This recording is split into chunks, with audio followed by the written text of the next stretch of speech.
जय हिंद दोस्तों। आप सबका स्वागत है शिकारी एजुकेटर के नए वीडियो में। दोस्तों, आज हम बात करने वाले हैं रियल एस्टेट इन्वेस्टमेंट के बारे में। तो चलिए शुरुआत करते हैं एक नॉर्मल से क्वेश्चन के साथ। Is real estate investment good और बैड? आज की पूरी वीडियो इसी क्वेश्चन के आंसर पर बेस्ड है। तो चलिए शुरू करते हैं बिना किसी टाइम वेस्ट के। अगर आपको रियल एस्टेट में इन्वेस्ट करना है, उसके लिए आपको सबसे पहले चाहिए होती है कैपिटल, बहुत सारी कैपिटल। आसान शब्दों में बोलूँ तो लगाने के लिए पैसा होना चाहिए, वो भी काफ़ी अच्छे खासे अमाउंट में। अब जनरली जो लोग रियल एस्टेट में इन्वेस्ट करते हैं वो दो पर्पज़ से इन्वेस्ट करते हैं। पहला, आप प्रॉपर्टी खरीद रहे हो सेल्फ यूज़ के लिए, जो आपको कोई भी इनकम जनरेट करके नहीं देगी। फॉर एग्ज़ाम्पल, मैंने आज एक फ्लैट खरीदा खुद के रहने के लिए। इसमें मैं खुद रहूँगा और इस प्रॉपर्टी से मेरी इनकम जनरेट नहीं होने वाली है, कोई भी इनकम जनरेट नहीं होने वाली है। सेकंड, कमर्शियल यूज़ के लिए। दोस्तों, जब आप कोई प्रॉपर्टी अपने लिए इनकम जनरेट करने के पर्पज़ से ख़रीदते हैं या फिर उसे पैसा कमाने के लिए ख़रीदते हैं, आसान शब्दों में बोलें तो वो कमर्शियल यूज़ के लिए ख़रीदी गई प्रॉपर्टी होती है। फॉर एग्ज़ाम्पल, मैंने आज एक दुकान खरीदी और उस दुकान में मैं बैठ के बिज़नेस करने वाला हूँ, तो उससे मेरी इनकम जनरेट होगी और इसीलिए ये एक कमर्शियल प्रॉपर्टी इन्वेस्टमेंट होगी। अब बात करते हैं कि लोग प्रॉपर्टी ख़रीदना क्यों पसंद करते हैं। इनफैक्ट कभी कभी तो अपनी लाइफ की 90% इनकम भी इसी में इन्वेस्ट करते हैं। यकीन नहीं होता? अपने आप से एक सवाल कीजिएगा कि आपके पापा की अब तक की सबसे महंगी खरीदी हुई चीज़ क्या है। 90% लोग बोलेंगे कि उनका घर।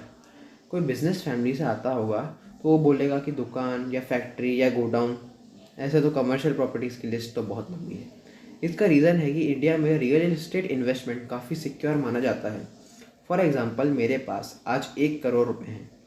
उन पैसों से मैं अपने लिए एक घर खरीद लेता हूँ और उस घर को मैं रेंट पर चढ़ा देता हूँ।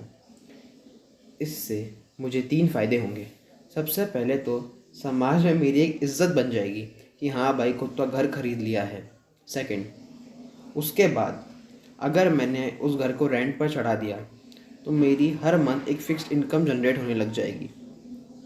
अगर मैंने एक घर लिया तो आज से 2-3 साल बाद उसकी वैल्यू बढ़ जाएगी।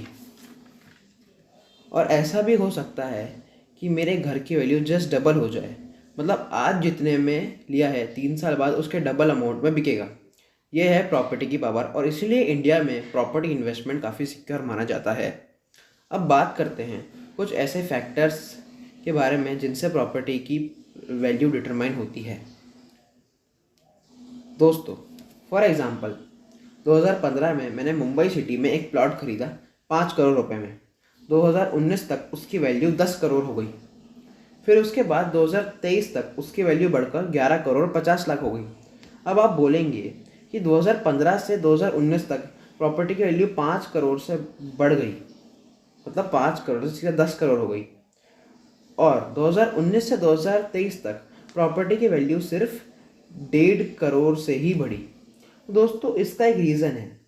2015 से 2019 तक प्रॉपर्टी मार्केट में तेज़ी थी, मतलब उस पीरियड में लोग ज़्यादा प्रॉपर्टी खरीद रहे थे, इसलिए इस प्रॉपर्टी की डिमांड बढ़ गई। और हम सब जानते हैं कि जब किसी चीज़ की डिमांड बढ़ जाती है तो उसकी वैल्यू भी बढ़ जाती है और इसीलिए इस प्रॉपर्टी की वैल्यू जस्ट डबल हो गई। वहीं अगर हम बात करें 2019 से 2023 के पीरियड की, तो इसी पीरियड में प्रॉपर्टी की डिमांड इतनी नहीं बढ़ी और इसलिए 4 साल में वैल्यू सिर्फ 1.5 करोड़ से बढ़ी। अच्छा, कभी कभी ऐसा भी हो सकता है कि आपकी प्रॉपर्टी की वैल्यू गिर जाए, मतलब आपने जिस प्राइस में आज प्रॉपर्टी खरीदी हो फ्यूचर में उसकी उतनी वैल्यू ना रहे, उल्टा वैल्यू कम हो जाए। तो ऐसा भी होता है, पर ये बहुत एक्सट्रीम केसेस में होता है, तो इतना नहीं होता ये इंडिया में।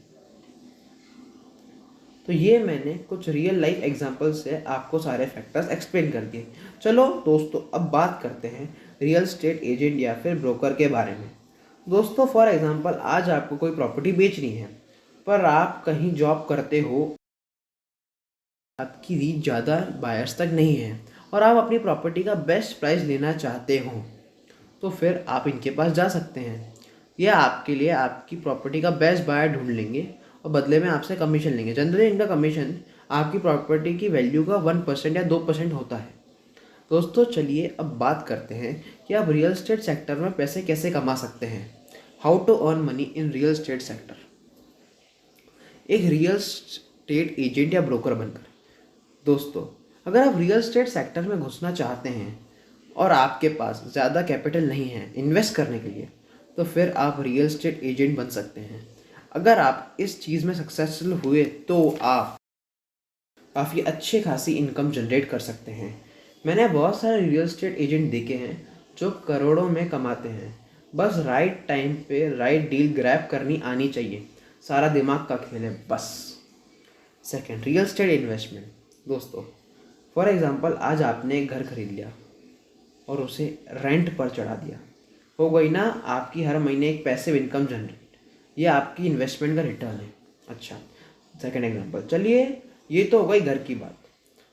और आप क्या कर सकते हैं कि एक ऐसी जगह पर इन्वेस्ट करिए जहां आपको आने वाले सालों में काफ़ी अच्छा खासा रिटर्न मिल सकता है। फॉर एग्जांपल, आपने एक सिटी के आउटर एरिया में बहुत बड़ी ज़मीन खरीद ली। फॉर एग्जांपल 25 बीघा ज़मीन खरीद ली। अब देखिए, आज वो सिटी का आउटर है, पर हम सब जानते हैं कि जैसे जैसे डेवलपमेंट हो रहा है वैसे वैसे सिटीज़ ग्रो कर रही है, सिटीज़ का एरिया बढ़ रहा है। ज़रूरी नहीं है कि जो आज सिटी का आउटर है वो 10 साल बाद भी आउटर ही रहे। वो सिटी का एक हिस्सा भी बन सकता है और फिर आपको उस लैंड की काफ़ी अच्छी खासी वैल्यू मिल सकती है, काफ़ी अच्छी खासी कीमत मिल सकती है आपको। तो सोचिए आपको रिटर्न ऑफ इन्वेस्टमेंट कितना बढ़ जाएगा। Third, builder. अब दोस्तों, अगर आपको एक बिल्डर बनना है तो उसके लिए आपको काफ़ी अच्छे खासे पैसों की ज़रूरत है। आपके पास खुद का पैसा होना चाहिए, आपकी क्रेडिट लिमिट बहुत अच्छी होनी चाहिए ताकि बैंक आपको काफ़ी अच्छे खासे अमाउंट में लोन दे। एक बिल्डर क्या करता है, बेसिकली एक बहुत बड़ी ज़मीन का टुकड़ा खरीदता है और फिर उस टुकड़े पे बड़ी बड़ी बिल्डिंग्स बनवाता है। उन बिल्डिंग्स में फ्लैट्स बनवाता है और फिर उन फ्लैट्स को बेचता है। सोचिए दोस्तों, इस काम में कितना अच्छा खासा रिटर्न ऑफ इन्वेस्टमेंट होगा and it is a very very profitable business. पर फिर आपको इन्वेस्ट भी उतना ही करना पड़ता है इसमें। चलिए दोस्तों, आज के लिए बस इतना ही। फिर मिलेंगे एक नई वीडियो में एक नए लाइफ चेंजिंग पैतरे के साथ। अगर आपको मेरी वीडियो पसंद आई तो इसे लाइक कीजिए, शेयर कीजिए और सब्सक्राइब कीजिए द सिकारी एजुकेटर को। मैं फिर मिलूँगा। जय हिंद, जय भारत।